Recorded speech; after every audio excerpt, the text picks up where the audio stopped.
There's a traditional view that leaders are born and not made, that leaders are a little bit like top flight athletes. And so the theory goes that not everybody can be a Usain Bolt.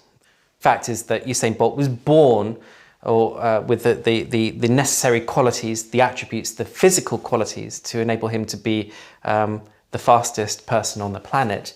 And we thought about leadership in the same respect, and we have referred to leaders as having a set of traits, the most important of which is charisma. And charisma is something that you're born with. It's almost a divine gift and not something that can be learned. It's not a skill. It can't be taught. You either have it or you don't. The implication being, like Usain Bolt, you either have it or you don't. You're either born with it or you don't, and only few of us are born with it. So only a few of us are destined to lead.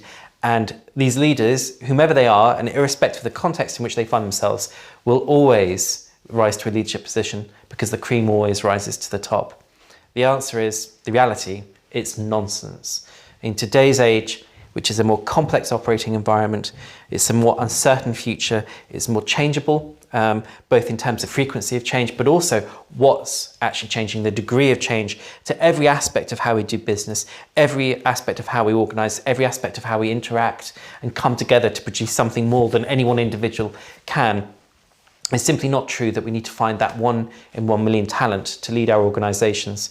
Everybody has the capacity for leadership.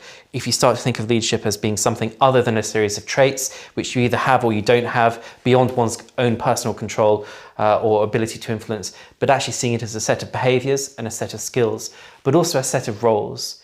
Our organisations' work in future will require all of us to be capable of analysing and then scanning our environment, of influencing others to do something different from what they might otherwise choose to do, of acting as a figurehead, of political brokering, of allocating resources, of motivating, of all of these things. No role will be untouched from that, except the most basic of roles, which will likely be automated anyway. So really the challenge for us, and it's a leadership challenge, but at all levels and for everybody, is to escalate our personal capability to fulfill our potential for creativity, for initiative, for passion and for influence, and not simply expect to go to work to do 9 to 5, but to actually see work as something intrinsic to our own personal purpose and fulfillment.